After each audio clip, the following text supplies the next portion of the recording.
Every national program begins as an idea, but not every idea grows into a policy that reaches every corner of the country. Today on Classified Perspectives, we are taking you behind one of the most Uganda's talked about development initiatives, which is the Parish Development Model. Whether you've heard about it on the news, in policy debates, or from people within the community, there is still one answered question. What was the vision behind it? What was it trying to solve? And what shaped its thinking? To help us answer those questions, we are joined by a man who has played a key role in Uganda's economic thinking. An economist, former Minister of Finance, former Governor of the Bank of Uganda, former Chancellor of Makerere University, and a key mind in shaping the Parish Development Model.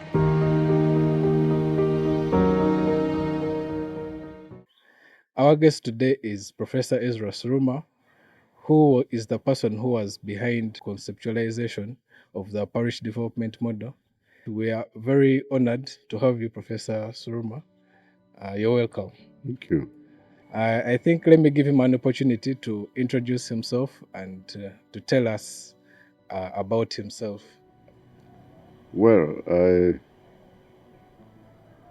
I don't know where I should start, but I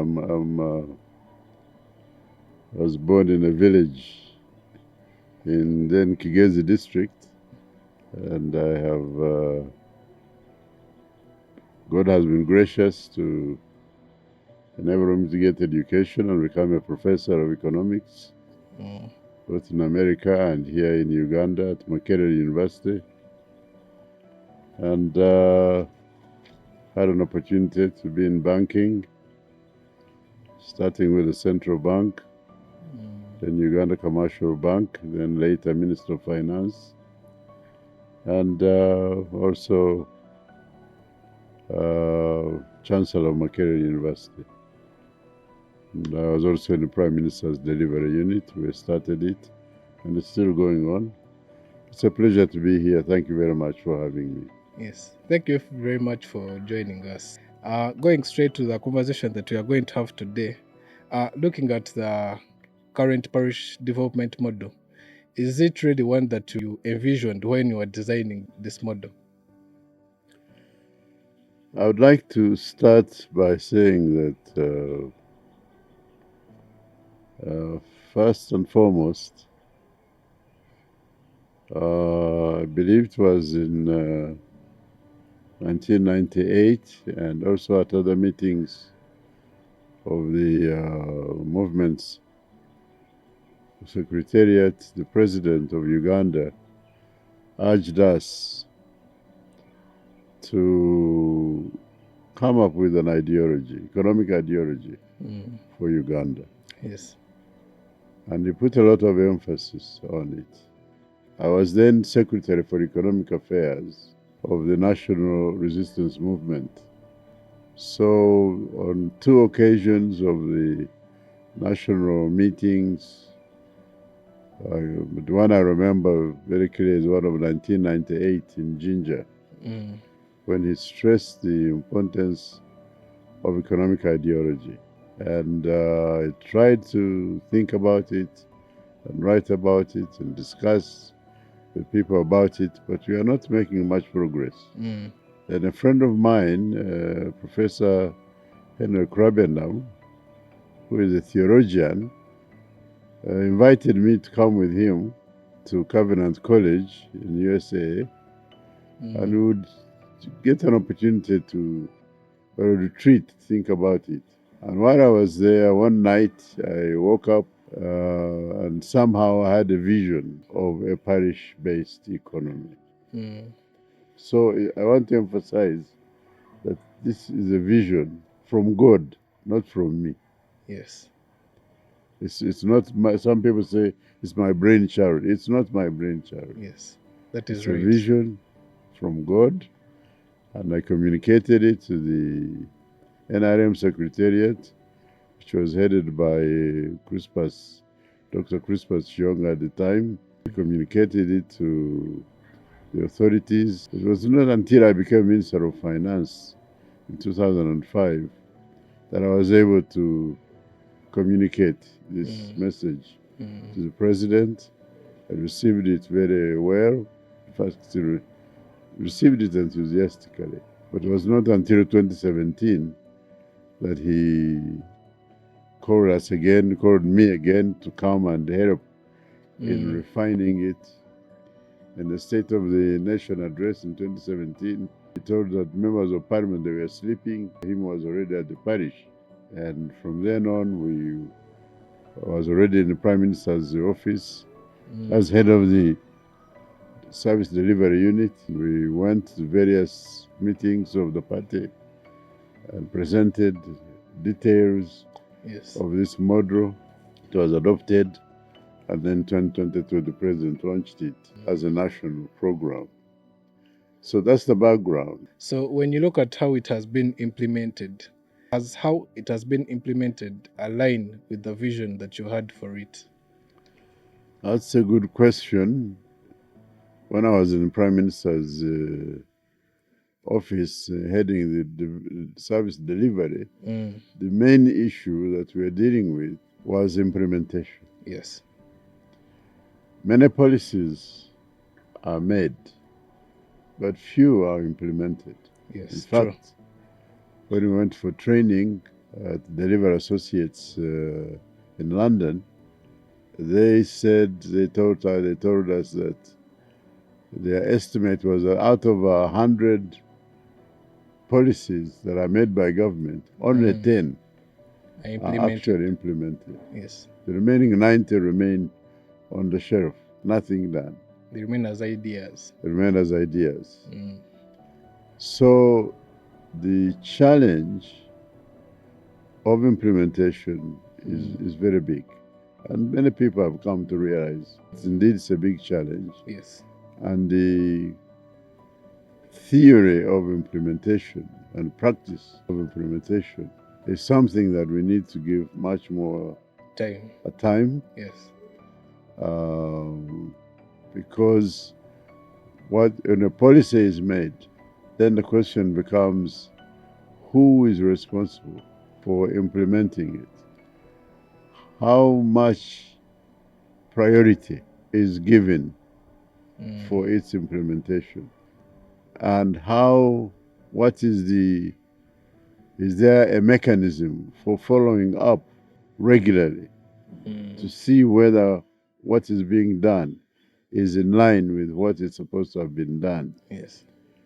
So the issue of prioritization, I would say government has now prioritized this program as a part of the poverty alleviation program. So that's important, that it's a priority in an economic program of government. Secondly, the question then becomes, what is the strategy, or how is it being implemented? Yes. Some attempt has been made, and I must say I commend the efforts which have been made to establish mechanisms, especially at the parish level, for implementing this model. Now, it's a complicated problem because usually we implement programs or policies through institutions. True. So now the question becomes, is there an institution at the parish through which this model can be implemented? And I think that's an area where we can sincerely debate and say there is probably a gap. An attempt has been made, I think, to use SACCOs as one of the institutions. And where a SACCO exists and is properly regulated, it could be one possibility for implementing, so that the money is going to an institution that is capable of recording what has been received, recording what has been disbursed, to whom it has been disbursed, the terms on which it's been disbursed, and is capable of following up the people to whom the money has been disbursed. You need an institution to do that.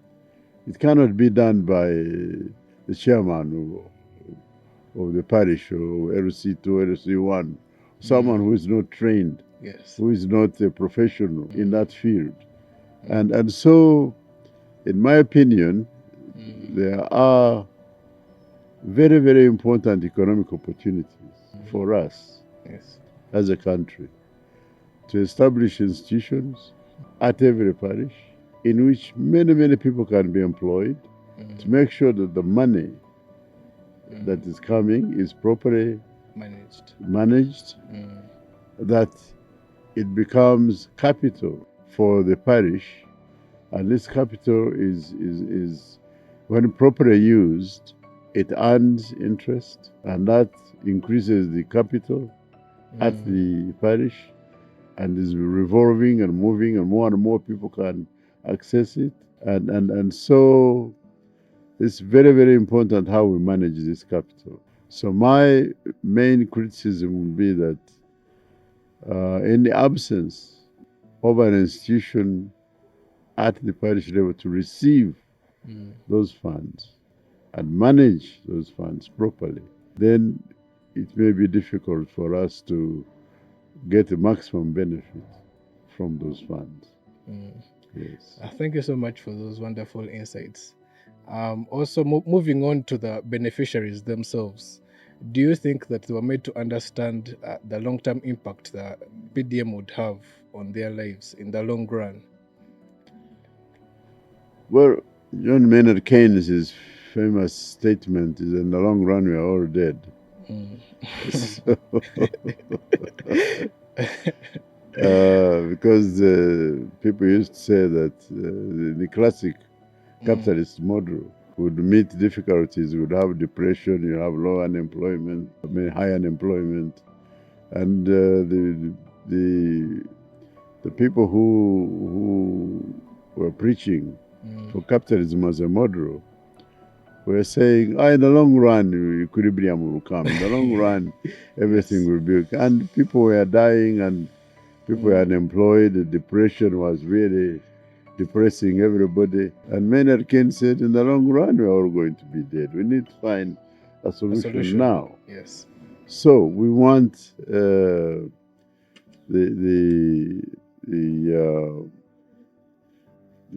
PDM to provide support for increasing productivity now, production and productivity. Productivity means we are producing more crops per person, more vegetables per person, more coffee per person. And that is a result of investing in fertilizer. It's a result of having water for irrigating and so on, so that when we have increased productivity, we benefit from that. And if as a result of having more production, we have more income, then of course we are able to invest some of that income, maybe in education for our children. And now it starts talking about the long run, how it affects the future. But I believe that the purpose and main focus of PDM is increasing incomes of households in the parish now, today. And as a result of increased incomes, then there is opportunity for more investment for the future. You have previously emphasized that the PDM should be implemented in a phase, and you've noted that they should focus on the first pillar first, which is to do with agriculture. Could you please explain to us how this model works? The first part of the model, or you call it pillar, I think they call them pillars. The first pillar is increasing production. Why? Because when you increase production, then you have more products to sell. Yes. So the presumption, of course, is that the products that you're producing have a market. Yes. And that's important. When you sell, then you have more money, you have more income, and that you should be continuing in the future. So production and marketing, because if you produce and the marketing is not there, or the marketing is not reliable, then you will not have the result you want. Yes. And so marketing becomes very, very important in my opinion. We have the example of maize, where the fluctuations in prices of maize have been very difficult for farmers. I myself, I remember planting maize when the price was 1,400 per kilogram. I thought I'd make a lot of money. By the time my maize was ready, the price had went down 400. Of course, I never made a profit. So I've never gone back to maize. So the question now becomes the marketing, Yes. increased production, but increased production requires predictable marketing. So mechanisms need to be put in place so that farmers can be sure. In fact, if I may, I would say that there should be an attempt to give every household a contract for what they are producing, so that I know that if I produce 5 bags of Irish potatoes, I have a contract that specifies not only the quantity that I'm supply, but also the price. Because when you see all these foreigners who come here to make roads, to make buildings, they do it on contract. Yes. They don't just say, you build and we'll see what will pay you. No, they do it on contract. And this is where cooperatives could be very, very useful. Because if the cooperative organization could make a contract, for example, supply the UNFPA, United Nations Food Program, or some other agency, could even be government, could even be with school, provide food for lunch for children. So with now the cooperative, if it gives, it has a contract to supply maize flour to the school. Now they in turn can give a contract to their members. For you, we are giving you one bag. For you, 2 bags, depending on your capacity. Yes. This is a cooperative which is in the parish, so they know your capacity. They negotiate with you, and they give you a contract and the price at which you will sell. So now the risk is reduced, and the marketing is sure. And I believe this is an area where we have not discussed much about it. But for example, when in the colonial days, coffee and cotton, they were called cash crops. But before the season started, they would announce the price for coffee and the price for cotton. So the farmers, when they start growing, they would know that once they produce quantity, and there was no question that whatever you produce would be taken. So, and they would also know the price. So this stabilized the prices for the farmers. And even if the world market changed, if they went up, then the Coffee Marketing Board would keep the part that has gone up for future use when prices go down. It was called the Stabilization Fund. So I believe that, so your question was, what are the various pillars? The production and marketing is number 1 pillar. And I believe it is most fundamental. The others are enablers. For example, the money inclusion, that's an enabler. Capital, financial capital, to enable me to buy fertilizer, to enable to hire labor if need be. That's an enabler. So the main point is that what we are trying to do is to make sure that every household is able to produce more than before because of increased productivity, because of access to water, to fertilizer, to better seeds, and hopefully better methods of farming, so that they can have more income. I don't know if that. Then there are other pillars of social services, infrastructure and yes, social services and so on, yes, and mind change. For me, those come later. yes. First and foremost They build on the is first pillar. yeah, productivity. Increased productivity means increased production, which now requires marketing, and then the problem is solved. So how was this model designed to mitigate problems that were previously experienced through the previous models that were implemented with an aim of fighting poverty and reducing household The incomes? PDM was not a result of any of these other programs. It was an independent vision, and but what I want to emphasize is that if it is not institutionalized, it will fail like others. It will be a temporary exercise. I think that there are varying understanding, of the importance and need and necessity of institutions. There's no country which can develop without institutions. Yes. No, none. So when you ask at the parish, what institutions do you have? Like I know the other day on Friday when we were in Makerere, I only said I only knew of three. I could say with certainty. There's maybe a health center too. Not everybody has, but at least many do have. Yes. If hopefully there's a primary school, there's a church, Yes. and that's it. Now, if we could say there will be a cooperative in every parish, that would be a beginning. That's an economic institution that is now capable of helping with marketing, capable with maybe even providing inputs, and becoming. Now, if the cooperative is properly managed, for example, if it is digitized, Yes. so there's a computer recording of every member.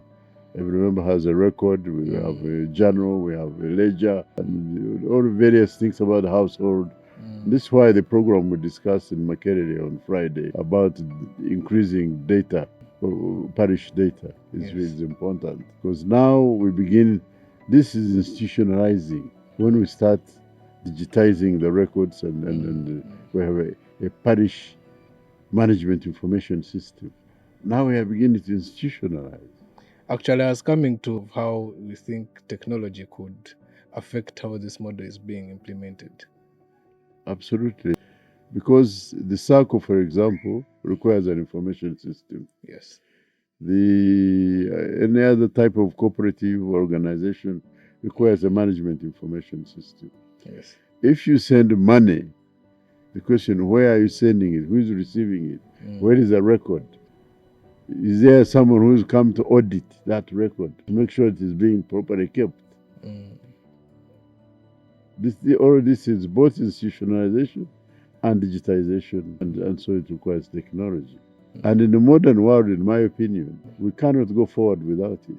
I don't see where we can go without records, without records that are permanent, records that are auditable, and that are following a standard format that is acceptable to the whole world. Yes. As we conclude, I would like you to give our viewers your last words concerning this topic or this matter. Well, I've tried to answer the questions that you put to me. The main issue, economic issue that we face, is assuring that every Ugandan person or citizen can have a decent life, can have a minimum access to minimum requirements of living. Minimum requirements of living, I mean access to food, access to water, clean water, access to shelter, a decent place to live, and access to medical care. For sick, there's access to medical health care. And you could add access to justice. Yes. So these are I would say the minimum. When I always repeat this, when the then Vice President, Dr. Mrs. Preciosa Kazibwe, asked me to write a paper on social security, one of the places I visited in doing the research was Germany. And when I went to the director of social security in Germany, he told me that their attitude was that no German citizen should fall into a subhuman state. Subhuman means less than human. Yes. So in other words, there is a standard of decency that every human being, every German, every Ugandan should be, and should not be allowed to go below that. Should not be living like a dog, like an animal. You can't access clean water. You can't access medical care. You have malaria, but you don't have money to buy medicine for malaria. When you go to the hospital, there is no medicine, or there is even no one to check whether it's malaria or something else. So there are some minimum standards that we would like to make sure that everyone can achieve. In my opinion, the parish is a good place to start in ensuring that every citizen has that. I was watching something on social media. A lady was talking about social contract, and she was trying to get people to say social contract. But while it was funny, it was very important that every human being has a social contract with their society, with the community in which they live. It is the community which now is to say, we don't want any of our members. Just as every community says, you will not allow any of our members to die and is not buried, isn't it? Yes. Every community will ensure that every person who dies is properly buried. Yes. Similarly, even more important would be the community say, we don't want any of our member of our society to starve or to go naked. Of course, sometimes you find someone has gone mad, they're running naked, they're eating from the garbage can or whatever. So the question is, how do we as a society implement this human contract with every member of our society so that they have that minimum standard of living achievable? I believe it is possible. Yes, definitely. Because the Bible says that if you don't work, you don't eat. Now, what we have to make sure that everyone who is able-bodied is working, producing food, producing clothing, producing bricks for building housing, and the parish is a very, very feasible place to do this, because everybody, you know how much land there is, you know how many people there are, you know everybody by name, you have them on a register, you know who should be working, and you give everybody a contract. You produce bricks, you produce, you dig, you bring water, and now everybody has something to do. But all that is done is part of the basket of the community from which everyone now shares. And we can really do this. I believe it is possible. Yes. And then with that social contract, the standard of living of every Ugandan we are not allowed to fall below the human state. Yes. That's my concluding remark. Thank you so much, Prof. And I would also like to thank you for your efforts in promoting inclusive growth for the people that are poor out there and have relatively low income, so that they can live, as you've said, a certain level of life that is acceptable for a human to live. Thank you very much for including me in your program. Yes. This brings us to the end of this episode today. I remain Ivaziva Grace Israel, who has been your host today. And I would like to encourage you all to follow us on our YouTube channels.